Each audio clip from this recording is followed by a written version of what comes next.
टीपू सुल्तान अंग्रेज़ों के खिलाफ हिंदुस्तान की आखिरी उम्मीद थी और अंग्रेज़ों को इस बात का पूरा पता था। इसीलिए उन्होंने इससे ख़त्म करने के लिए 60,000 की फ़ौज लेकर इसके किले के सामने आ गए और बमबारी करते करते जब वो वापस जाने वाले थे तो टीपू सुल्तान के गद्दार प्राइम मिनिस्टर मीर सादिक ने किले की दीवारों से फ़ौज हटा दी और सफ़ेद झंडा लहराया। एग्जैक्ट इसी टाइम का अंग्रेज़ों को इंतज़ार था। वो अपनी सारी फ़ौज लेकर किले के अंदर चले गए और टीपू सुल्तान को मार दिया। टीपू सुल्तान की लाश देखकर अंग्रेज़ जनरल एरिस ने अपने चीफ से कहा, now India is ours, India हमारा है।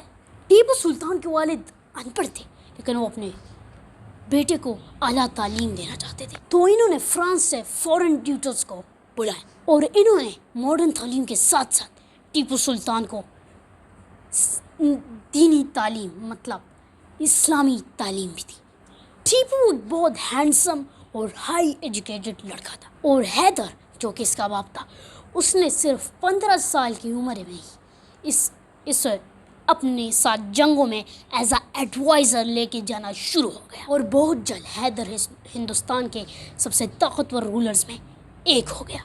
टीपू सुल्तान एक बहुत ही नेक मुसलमान भी था और अपनी एडमिनिस्ट्रेशन में हिंदुओं को फुल नुमाइंदगी दी थी, लेकिन बाद में जब अंग्रेज़ जंग जीत गए तो इन्होंने टीपू सुल्तान को एक जालिम सुल्तान के तौर पर पेश किया और कहा गया है कैसे हमने एक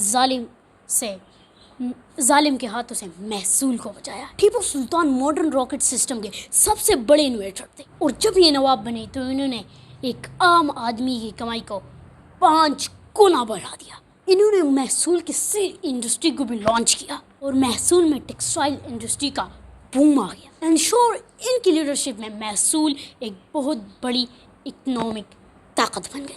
टीपू सुल्तान को बहुत जल्द समझ आ गया था कि अंग्रेज़ हिंदुस्तान के लिए सबसे बड़ा थ्रेट है, इसीलिए इनकी ज़िंदगी का सबसे बड़ा मिशन हिंदुस्तान को अंग्रेज़ों की ग़ुलामी से बचाना था। अब टीपू सुल्तान का प्लान बड़ा सिंपल था कि किसी भी तरह अपने एम्पायर को एक ताकतवर और बड़ा एम्पायर बनाऊं और इन जालिम अंग्रेज़ों को हिंदुस्तान से भगाऊं। तो इन्होंने दुनिया के बड़े बड़े लीडर से मदद मांगी, Mughal, Ottoman, China, Persia, Oman, इन सब से, लेकिन सिर्फ फ्रांस से सपोर्ट करने का कहा। और इजिप्ट की जंग जीतने के बाद ही नेपोलियन ने टीपू सुल्तान को लेटर लिखा अपनी सपोर्ट ऑफ़र करने के लिए। नेपोलियन फ्रांस का एक बहुत बड़ा एम्पायर था, लेकिन इसकी स्टोरी फिर कभी। So subscribe. वो लेटर टीपू सुल्तान के पास पहुंचने से पहले ही अंग्रेज़ों के जासूस के हाथों में लगा और उनको सब पता चल गया कि नेपोलियन और टीपू सुल्तान इनको भगाने का प्लान बना रहे हैं। तो फिर क्या ही होना था? तो इन्होंने टीपू सुल्तान को ख़त्म करने के लिए एक बहुत बड़ी आर्मी बनाई और 5 अप्रैल 1799 को with the help of Nizam's and Marathas 60,000 फौज लेकर टीपू सुल्तान के किले के सामने आ गए। Not a big deal right now, yes, but Tipu Sultan के प्राइम मिनिस्टर मीर सादिक को अंग्रेज़ों ने इस जंग से पहले ही खरीद लिया था। अंग्रेज़ों ने अब तोपों से किले की दीवारों को तबाह व बर्बाद करना शुरू हो गए, मतलब गिराना शुरू हो गए। बहुत दिन गुजरने के बाद अंग्रेज़ों की फ़ौज के पास खाना ख़त्म हो गया, तो भूख की वजह से पीछे हटने वाले थे, यानी वापस जाने वाले थे। एकदम मीर सादिक के रहनुमाई में अंग्रेज़ों ने टीपू सुल्तान के एक मेन गवर्नर को मार दिया और वो गवर्नर टीपू सुल्तान का बहुत वफादार गवर्नर था। तो ये मौका देखकर टीपू सुल्तान की प्राइम मिनिस्टर, गद्दार प्राइम मिनिस्टर मीर सादिक ने उस पूरी फ़ौज को दीवार से हटा दिया और अंग्रेज़ों के लिए रास्ता साफ कर दिया। और फिर क्या ही होना था? एग्जैक्ट इसी मौके का अंग्रेज़ों को शिद्दत से इंतज़ार था। वो फुल फ्लेज फोर्सेस लेकर किले में घुस गए और हमला कर दिया। और टीपू सुल्तान के एक फ्रेंच एडवाइज़र ने आकर कहा, सर आप प्लीज़ यहाँ से जाइए और दूसरे किले में पना लीजिए। लेकिन टीपू सुल्तान ने उसे देख के कहा कि जनरल, शेर की एक दिन की ज़िंदगी گیدڑ کے 100 سالہ زندگی سے بہتر ہے، اور اپنے فوج کے ساتھ لڑنے کے لیے تیار ہو گیا۔ لیکن غدار میر صادق نے ٹیپو سلطان کو ایک بند کمرے میں لاک کر دیا اور انگریزوں کے حوالے کر دیا۔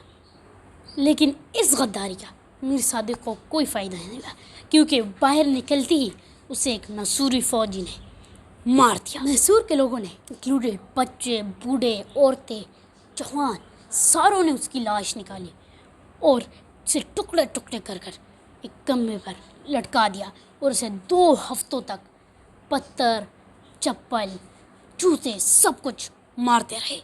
آخر کار نئی برٹش گورنمنٹ کو اس کی لاش بچانے کے لیے اپنے فورسز بھیجنے پڑی۔ آج بھی لوگ اس کے مزار پہ اسی لیے جاتے ہیں کہ اس کے قبر کو جوتے پتھر مارتے۔ ٹیپو سلطان کو مار کے انگریز اتنے خوش ہوئے کہ انہوں نے پوری امپائر کو ایز اے سیلیبریشن چھٹی دے دی، کیونکہ ٹیپو سلطان انگریزوں کے خلاف ہندوستان کی آخری امید تھی، اور ان کے توپ آج بھی انگلینڈ میں ایز اے ٹرافی رکھے ہوئے ہیں، اور ان کی شہادت پہ انگریز جنرل ہیرس نے اپنے چیف سے کہا، "Now India is ours." India ہمارا ہے۔ سبسکرائب